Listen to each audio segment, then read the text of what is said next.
Fala galera, beleza? Tranquilidade? Estamos nós aí para fazer o mesmo que fizemos em Sociologia, né? Agora com a PG de Geografia e também falar um pouquinho sobre a avaliação dissertativa da mesma matéria. Tranquilo? Então vamos lá. Geografia, duas questões com uma alta necessidade de atenção. A questão 62 e a questão 81. Vamos lá então. Questão 62. As imagens de alguns produtos agrícolas são geralmente associadas a determinados países, mesmo que não sejam seus locais de origem, como ocorre com o café e a cana no Brasil, ou a banana no caso da América Central. Não é o que ocorre na relação do milho com o México. Esse alimento não é só imediatamente associado pelas pessoas a esse país da América do Norte, como se originou nele, ao ponto de suas espigas serem encaradas como incorporações de deuses pelos antigos astecas. Então vamos lá. Apesar de ser nativo do México, o milho tem como atuais maiores produtores Estados Unidos, China e Brasil, respectivamente. Em nosso país, esse produto está relacionado, né, à agricultura familiar, em maior escala, à comercial, com destaque para o sul. Pode ser? Principalmente ao cultivo de subsistência? Não. Subsistência é uma coisa muito limitada, né, para uma cultura como o milho. Há monoculturas comerciais associadas à criação de gado bovino? Também não. Né? Majoritariamente a solos mais pobres? Não. O milho demanda um solo fértil, né? Naturalmente um solo fértil e que também, né, ou que tenha uma preparação, né, adequada. Majoritariamente ao norte? Não. Então, pela exclusão, né, e pelo conteúdo da alternativa A, né, a questão certa a alternativa certa é a A. Ele é tanto produzido pela agricultura familiar e, obviamente, pela agricultura em larga escala comercial. O milho ele é uma cultura típica de país. No caso do México, ele vai estar ali numa região, né, de clima subtropical. Só que o que acontece, né? O milho ele é produzido em alguns lugares com latitude baixa, só que com altitude, né, considerável. Então, tanto no México como na América, por exemplo, no Peru, o milho ele é produzido em lugares com 2.500 metros, né? Então, numa altitude relativamente, né, considerável. Então, essa altitude torna o clima do lugar mais ameno, certo? Tanto no caso, acho que do México, principalmente no caso do Peru, que é mais próximo da gente aqui, ok? Então é mais ou menos isso. A questão 81, vamos lá, aqui, questão 81.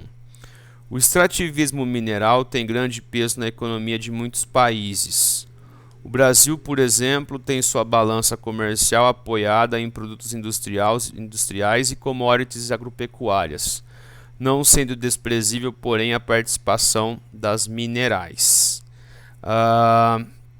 É importante salientar, contudo, que essa atividade deve ser constantemente monitorada pelos órgãos ambientais, pois tragédias como as ocorridas nas cidades mineiras de Mariana e Brumadinho, ligadas à extração de ferro ou vazamento de petróleo, pode se repetir. É bom lembrar que a área citada nesse enunciado não é desprezível, como mostra o mapa. Então veja aqui Belo Horizonte, né, a capital de Minas, e duas cidades que escoam produtos minerais, né, aqui do estado mineiro.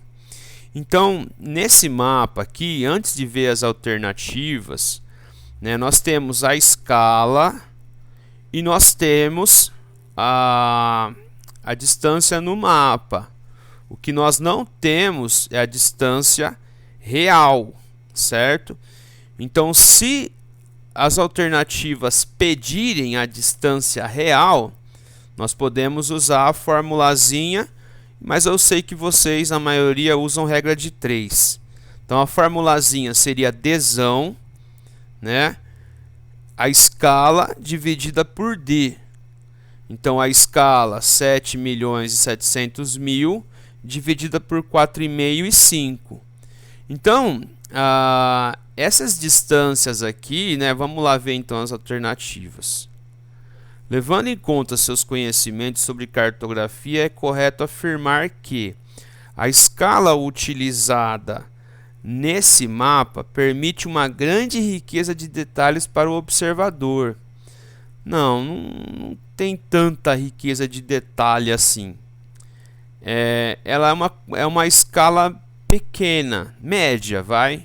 Ela é uma escala média, mas ela não é uma escala grande. Ela está mais para uma escala pequena do que para uma escala grande, certo? A distância real entre Rio e Vitória é de 3.850 km. Parou, pelo amor de Deus, gente. Aqui nós vamos ter aí algumas centenas de quilômetros. Coisa aí de 300, 400 quilômetros. De um ponto a outro, sabe? Um pouco mais, talvez, né? Mas nada de 3.800 quilômetros vai ser, acho que Porto Alegre a Tocantins, sei lá. O grande denominador da escala, 7.700.000, indica o uso de uma escala grande. Não, já disse, é uma escala média. Está mais para pequena do que grande. A distância entre BH e Vitória é 4,5. Parou. Não é tudo isso. Então nós chegamos por exclusão a E, certo? A cidade de Vitória localiza-se em uma longitude numericamente inferior à da cidade de Belo Horizonte. Então, o que seria isso, né? Então veja que aqui nós temos 40 graus e aqui nós vamos ter mais. Não fala pra gente, mas aqui nós estamos aqui, né, vamos ver qual que seria a longitude de Belo Horizonte, tá? Para tirar essa dúvida de vocês. Longitude Belo Horizonte. Longitude de Belo Horizonte é 43 graus, aqui ó, 43 graus e 57 minutos. Então seria a alternativa E, certo? Cadê aqui? Aqui. Ela tem uma longitude numericamente inferior, né? Vitória, não Belo Horizonte, tá certo? Muito bem. Então essa foi a PG, matamos aqui a PG. Tranquilão? Vamos para avaliação aqui dissertativa de geografia. Eu pensei essa questão, galera, sinceridade mesmo, eu pensei essa questão para evitar a questão das colas, para evitar o copia e cola, certo? Então eu quis fazer uma questão que quebrasse a cabeça de vocês um pouco, principalmente para fazer a resolução. Então, atualmente no Brasil e mundo, muitas pessoas questionam o aquecimento global. Às vezes, tal descrença ou negação representam um simples reflexo de um posicionamento político, ou mera ignorância e o desconhecimento da dinâmica básica da climatologia e ações antrópicas no ambiente. Isto posto, imagine-se uma conversa com um negacionista e neste hipotético diálogo que você esteja defendendo a existência do fenômeno do aquecimento ambiental. Apresente ao seu interlocutor uma argumentação que aborde. Então até dei aí o caminho, né, para vocês fazerem a resposta. Atmosfera e gases, dióxido de carbono, efeito estufa, gás estufa, causa, dados, efeitos, né? Então, o que vocês teriam que colocar? Algumas pessoas copiaram literalmente, né? Depois o pessoal refez, certo? Eu acho que é o mínimo. Então, colocaram tudo de um site. Vocês vão entrar a partir do ano que vem aí nas universidades. vocês vão ter que começar a se acostumar com referências e citações. Então, se você pega o material de um autor, você vai ter que citá-lo, senão é cópia. Se você pega o material de um site, de uma notícia, você vai ter que citá-lo, senão é cópia, é plágio. E nós temos, principalmente professores universitários, eles têm softwares, né, que vão detectar cada centímetro quadrado do seu plágio. Então, acostumem-se com isso, né? A citação, né? Segundo fulano de tal, né? 2015, 2018, né? A nossa atmosfera é composta por vários gases, dentre eles o dióxido de carbono. E a existência desses gases colabora, né, para a retenção de calor oriundo do Sol. Isso vai gerar o efeito estufa, né, que é um fenômeno natural e necessário, né, para a vida em determinadas latitudes, ok? Entretanto, né, quando nós lançamos mais gases estufa, nós temos como consequência a potencialização do efeito estufa. Isso vai gerar o aquecimento global. E o aquecimento global ele não é defendido por conta de um dia ou dois ou um mês a mais, mas a partir da comprovação numérica de um aumento da média da temperatura, certo? Ao longo dos anos, principalmente a partir do fenômeno da Revolução Industrial, da queima de combustíveis fósseis, né? Seus efeitos são devastadores.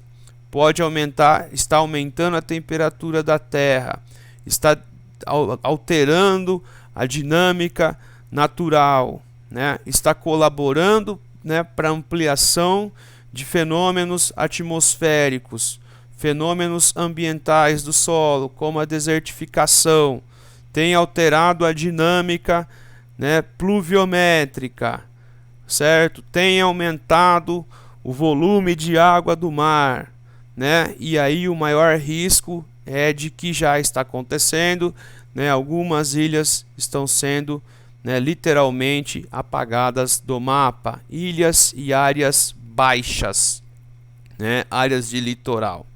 Era isso que tinha que fazer, galera. O caminho estava dado, certo? Então é um tema, eu não preciso nem falar para vocês que o aquecimento global é um tema de primeira necessidade. E vocês irem para a prova com esse conceito, né, gravado na cabeça, entendido, não decorado por Zeus, hein? Por Zeus e Atena, é entendido. Entender o que é aquecimento global, entender o que é efeito estufa, tentar entender o que seria uma política maior de sustentabilidade para intervenção, para minimizar esse efeito, o fenômeno. O conceito de sustentabilidade também é necessário. Beleza? Então é isso, galerinha. Fico por aqui então. É aquela coisa, qualquer necessidade, estamos aí. Abraço para vocês, até mais.